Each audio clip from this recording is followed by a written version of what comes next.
Hey, brothers and sisters, let's have a moment of Jeep talk. As I'm sitting here off the side of the road looking at this mountain in front of me, let's have some Jeep talk. If you haven't subscribed, please do.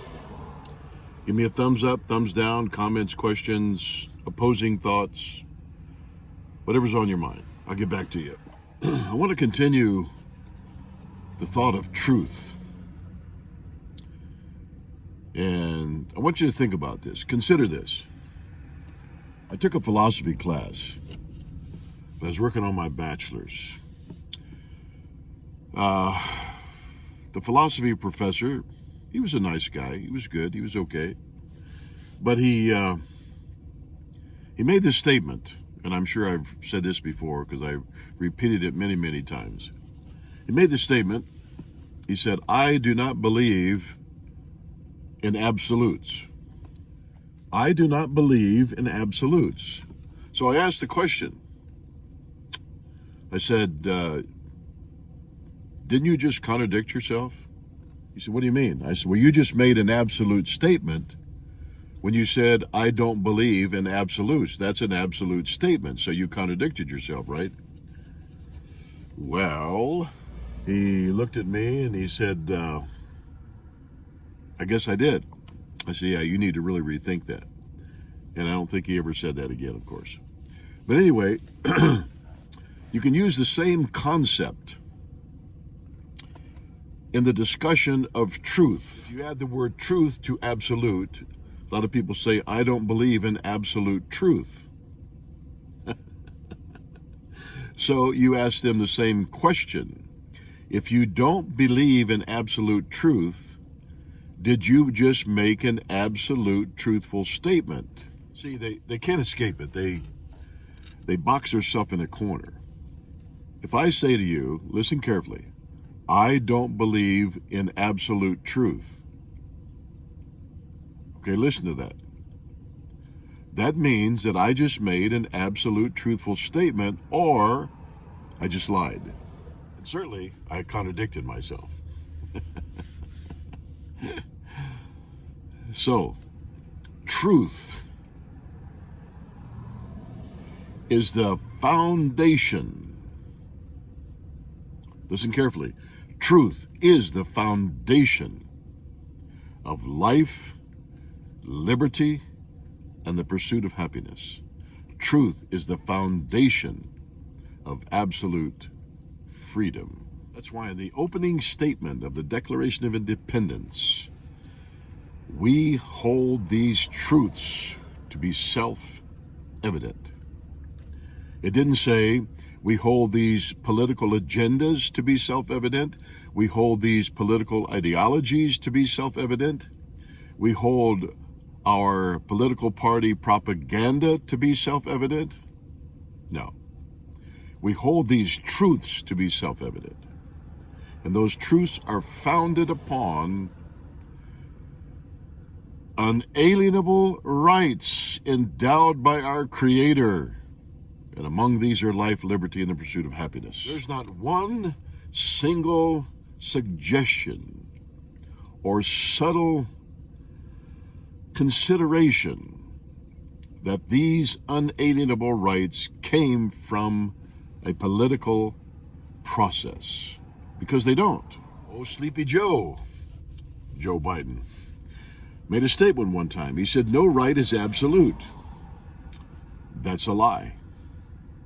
Every right is absolute, and only the individual can forfeit that right. Take the Second Amendment, for example. We have a fundamental right, according to our birthright, to be able to defend ourselves, protect our family, protect our friends, protect our country.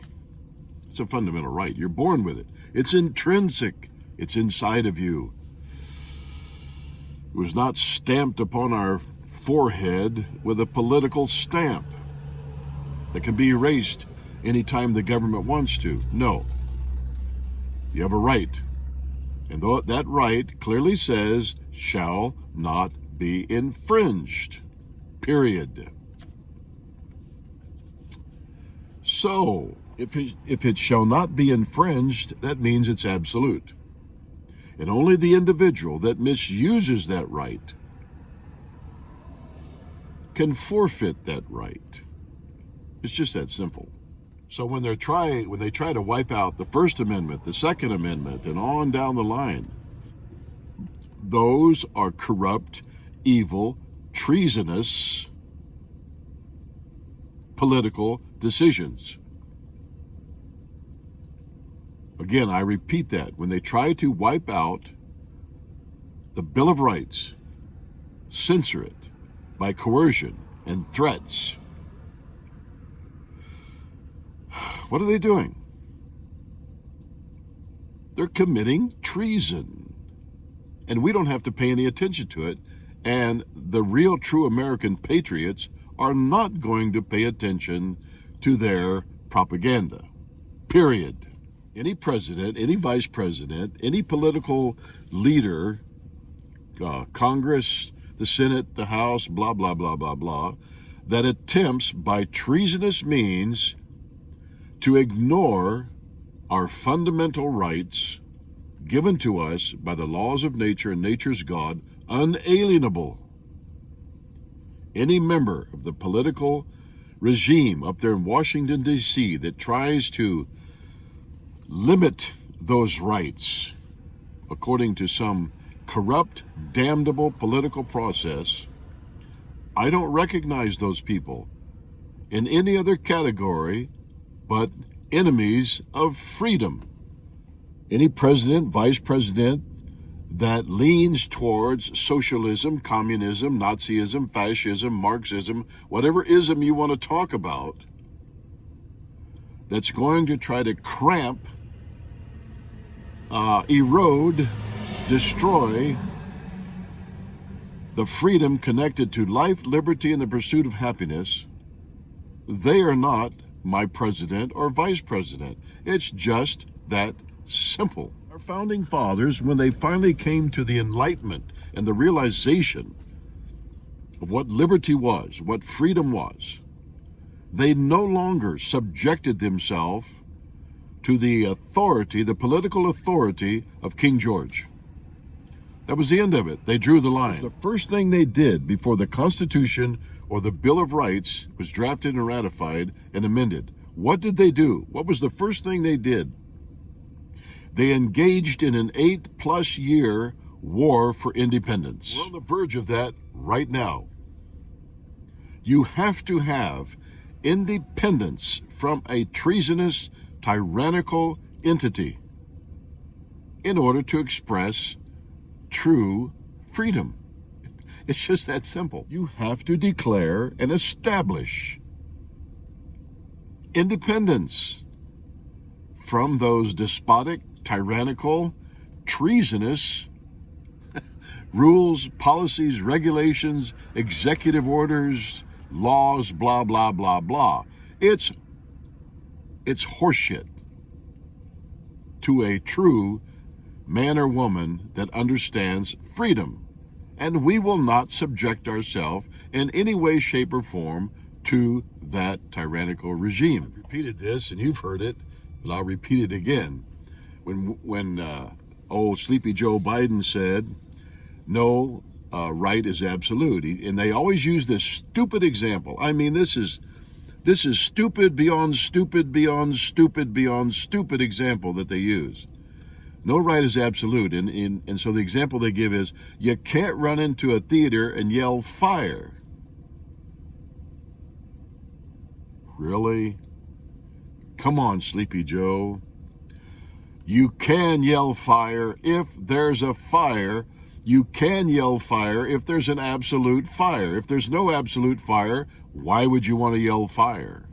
It's just like defending yourself. Why would any law-abiding, intelligent American citizen want to just pull out a gun and shoot somebody because they're there? Why? They're not going to do it.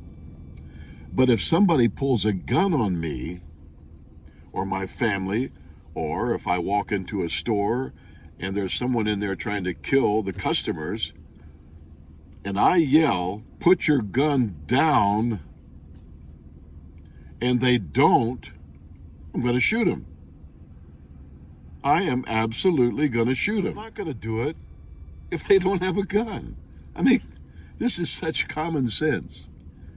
But if they have a firearm in their hand and they're pointed at people or they're trying to kill people, they're shooting people, I'm going to yell, put your gun down, and if they do not comply to the order, I'm going to neutralize them.